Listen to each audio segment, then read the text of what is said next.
আমরা দুইটা portfolio develop করব পাশাপাশি, একটা হচ্ছে পোর্টফোলিও এ আর একটা হচ্ছে পোর্টফোলিও বি।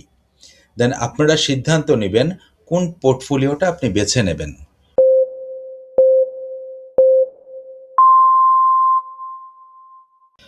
আপনি কি কখনো ভেবেছেন একই শেয়ার কিনে কেউ লাভ করছে আবার কেউ সর্বস্ব হারায় কেন? একই বাজারে থেকেও কেউ টিকে যায়, কেউ হারিয়ে যায় কেন? কারণটা শেয়ার নয়, কারণটা হচ্ছে পোর্টফোলিও ডিজাইন এবং রিস্ক আন্ডারস্ট্যান্ডিং। আজ আমরা বইয়ের পাতায় আটকে থাকা মডার্ন পোর্টফোলিও থিওরি এমপিটি সেখান থেকে বের করে আনব বাংলাদেশের বাস্তব শেয়ার বাজারে। আজকের ভিডিও শেষে আপনি বুঝবেন ঝুঁকি মানে শুধু দাম ওঠানামা নয়, আর রিটার্ন মানে শুধু প্রফিট নয়। মডার্ন পোর্টফোলিও থিওরি প্রথম প্রস্তাব করেন হ্যারি মার্কুইজ 1952 সালে। এ বইতে বলা আছে ঝুঁকি ইকুয়াল টু হচ্ছে ভোলাটিলিটি। ভোলাটিলিটি বলতে যেটাকে আমরা স্ট্যান্ডার্ড ডেভিয়েশন বুঝি, আর রিটার্ন ইকুয়াল টু হচ্ছে এক্সপেক্টেড রিটার্ন, যেটা আমরা প্রত্যাশা করছি। এবং এও বলা আছে ডাইভার্সিফিকেশন মানে ঝুঁকি কমায়। এবং আরেকটা বিষয় ফোকাস করা আছে এফিসিয়েন্ট ফ্রন্টায়ার সর্বোচ্চ রিস্ক অ্যাডজাস্টেড রিটার্ন দেয়। কিন্তু প্রশ্ন হচ্ছে এই তত্ত্ব কি ঢাকা স্টক এক্সচেঞ্জে কাজ করে? উত্তরটা খুব সহজ, না, পুরোপুরি কাজ করে না। বইয়ের ভাষা বা বইয়ের যে থিওরি, মডার্ন পোর্টফোলিও থিওরিটা হ্যারি মার্কুইজ 1952 সালে দিয়েছিলেন, এটা বাংলাদেশের স্টক মার্কেটে পুরোপুরি কাজ করে না। তার কারণ হচ্ছে Dhaka stock exchange is not perfectly efficient না, এবং বাংলাদেশের শেয়ার মার্কেটে লিকুইডিটি আনইভেন আছে। আরেকটা বিষয় হচ্ছে এখানে রিটেল ডমিনেটেড পর্যায়ে আছে। লাস্টটি হচ্ছে বিহেভিয়ার বায়াস এক্সট্রিম লেভেলে আছে। তাই আজ আমরা যাব বিয়ন্ড টেক্সট বুকস, বইয়ের বাইরে, যে কিভাবে পোর্টফোলিওটা ডিজাইন করা যায় বাংলাদেশের শেয়ার মার্কেটের পার্সপেক্টিভে।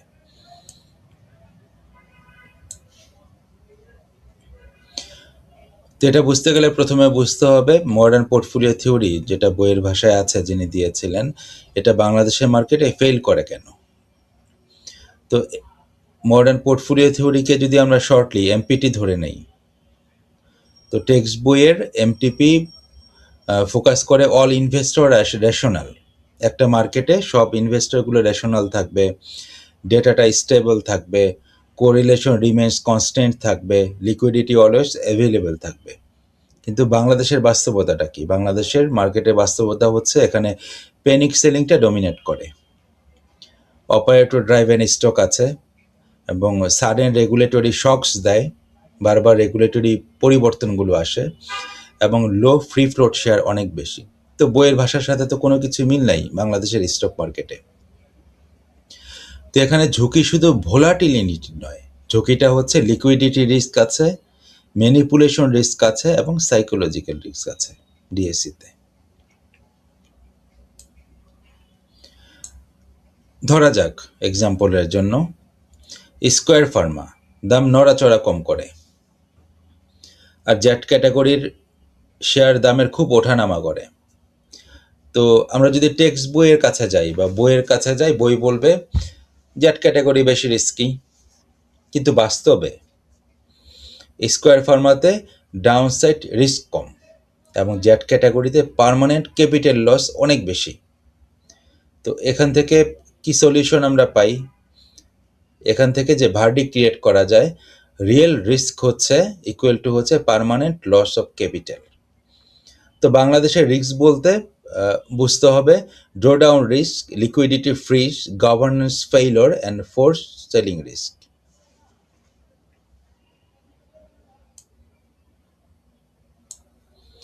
তো রিস্ক অ্যাডজাস্টেড রিটার্নের ক্ষেত্রে কোর কনসেপ্টটা কি হতে পারে?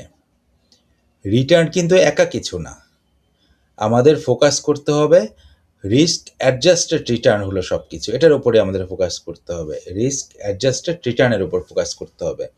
তো এখানে কোনো ফর্মুলা নয়, আমাদের কনসেপ্টটা বোঝা জরুরি। ধরেন আমরা দুইটা পোর্টফোলিও ডেভেলপ করব পাশাপাশি, একটা হচ্ছে পোর্টফোলিও এ আর একটা হচ্ছে পোর্টফোলিও বি। দেন আপনারা সিদ্ধান্ত নেবেন কোন পোর্টফোলিওটা আপনি বেছে নেবেন। দেন পোর্টফোলিও এতে আমরা বাৎসরিক রিটার্ন পাই 20%, 20% রিটার্ন পাই, এবং ড্রোডাউন হওয়ার সম্ভাবনা আছে 50%, মানে 50% লস হয়ে যাওয়ার সম্ভাবনা আছে পোর্টফোলিও তো এতে, কিন্তু রিটার্ন পাচ্ছে 20%।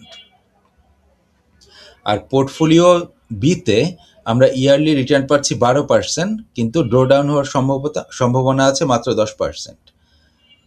তো এই দুইটা পোর্টফোলিওর মধ্যে, কনসেপ্টের মধ্যে, যিনি স্মার্ট ইনভেস্টর তিনি পোর্টফোলিও বিকে বেছে নেবেন।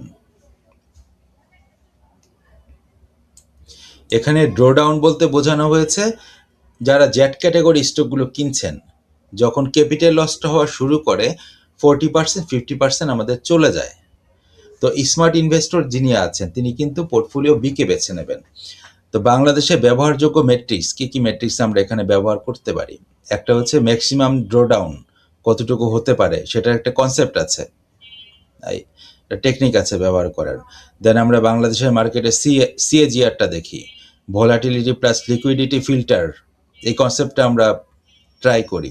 আরেকটা হচ্ছে হোল্ডিং পিরিয়ড রিস্কটা কী আছে, এটাও দেখার চেষ্টা করি।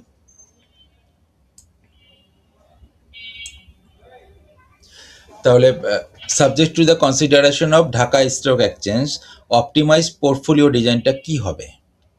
তো বাংলাদেশে কার্যকর পোর্টফোলিও ডিজাইন 3টা স্টেপে করতে হয়। আমাদের একটা ভিডিও আছে এনটাইটেলড 10 লক্ষ টাকার পোর্টফোলিও আপনি কিভাবে বানাবেন। ওই শর্ট ভিডিওটা দেখলে বা ওই ভিডিওটা দেখলে একটু ধারণা হয়ে যাবে পোর্টফোলিও ডিজাইনটা কিভাবে হয়। তো বাংলাদেশে কার্যকর পোর্টফোলিও ডিজাইনের ক্ষেত্রে 3টা স্টেপ আমরা ফলো করব। একটা হচ্ছে স্টেপ 1 হচ্ছে অ্যাসেট বাকেটিং করতে হবে। এই বাকেটিংয়ের ক্ষেত্রে আমরা পোর্টফোলিওর মধ্যে কিছু কোর অ্যাসেট নিয়ে আসবো, মানে কোর কিছু স্টক নিয়ে আসবো, দেন গ্রোথ স্টক আনবো, আর টেকটিক্যাল যেগুলো অপরচুনিটি স্টক থাকবে, আর কিছু ক্যাশ থাকবে। তো core stock, growth stock, tactical stock, এই সবগুলো স্টক নিয়ে কিন্তু একটা পোর্টফোলিও আমরা বানাবো, আলাদা আলাদা না। যেখানে বলা আছে করে আমরা 50% টাকা দেবো, কোন ধরনের স্টকগুলো রাখবো ওটা আগের ভিডিওতে বলা আছে। দেন গ্রোথ স্টক রাখবো, টেকটিক্যাল স্টক করে রাখবো আমরা স্টেবল যে কোম্পানিগুলো আছে, গ্রোথে রাখবো আর্নিং এক্সপেনশন হওয়ার সম্ভাবনা আছে এই স্টকগুলো রাখবো, টেকটিক্যালে শর্ট টার্ম অপরচুনিটি কিছু আসে হঠাৎ হঠাৎ, এর জন্য রাখবো, আর ক্যাশ হচ্ছে যেটা দিয়ে আমরা রিস্কটাকে অ্যাবজর্ব করতে পারবো। আর স্টেপ 2তে যে আমরা দেখব কোরিলেশন রিয়েলিটি চেকটা করব। এই জায়গায় হচ্ছে ডাইভার্সিফিকেশনের ব্যাপারটা আসে। তো ডাইভার্সিফিকেশন বলতে অনেকেই তো ডাইভার্সিফিকেশন নিয়ে কথা বলবে। একটা পোর্টফোলিওতে দুইটা ব্যাংকের শেয়ার আমরা কখনোই রাখবো না। ধরেন দুটা স্টক, প্রথম স্টকটা হচ্ছে ব্যাংকের, দ্বিতীয় স্টকটা হচ্ছে ব্যাংকের। তো এই পোর্টফোলিওটা হবে একদম ফলস একটা ডাইভার্সিফিকেশন পোর্টফোলিও। স্টেপ 3তে যে আমরা পজিশন সাইজিংটা করব, যেখানে আমরা রিস্ক কন্ট্রোল অ্যালোকেশনটা দেখব, যেটা কোনোভাবেই ইমোশন ড্রাইভেন হবে না।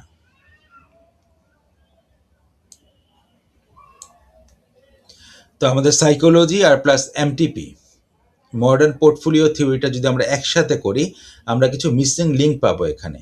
বাস্তব মার্কেটে যেটা হয় আর কি, এখানে কিছু মিসিং লিঙ্ক আছে। যে এমটিপিটা ব্যর্থ হয় যখন ইনভেস্টর প্যানিক হয়ে যায়, অ্যান্ড গ্রিড টাইমিং নষ্ট করে, এবং ওভার কনফিডেন্স আমাদের রিস্কটাকে বাড়ায়। তো বাংলাদেশের সবচেয়ে বড় রিস্ক হচ্ছে নিজের মন। পোর্টফোলিও যদি মানসিকভাবে ধরে রাখা না যায় তাহলে সেটা অপটিমাল না। স্টক কিনলাম কিন্তু মানসিকভাবে আমরা কনফিডেন্ট না, এই স্টকটা ধরে রাখতে পারবো না, তাহলে এটা কখনোই অপটিমাল পোর্টফোলিও হবে না। তো ট্রু অপটিমাইজেশন পোর্টফোলিও আমরা কিভাবে তৈরি করতে পারবো? প্রথম হচ্ছে একটা স্টক কেনার পর ইউ ক্যান স্লিপ পিসফুলি, রাত্রে আমরা ভালো ঘুমাতে পারবো। মার্কেট ক্র্যাশ করুক, হোয়াট এভার, যা ইচ্ছা করুক, রাতে আমাদের ঘুমটা ভালো হবে। 2 নম্বর হচ্ছে you can hold during crash, market ক্র্যাশের সময়ও স্টকটা আমাদের ধরে রাখার মতো মন মানসিকতা আছে বা কনফিডেন্স লেভেলটা আছে। আর 3 নম্বর হচ্ছে ইউ ডোন্ট রিভেঞ্জ ট্রেড করা যাবে না।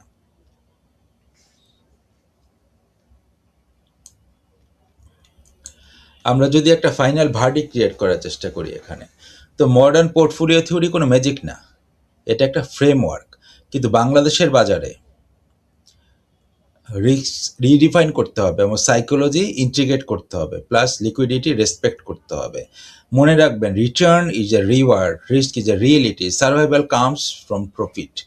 আপনি যদি বাজারে টিকে থাকতে পারেন, লাভ আপনা আপনি আসবে। ভালো থাকবেন। আসসালামু আলাইকুম।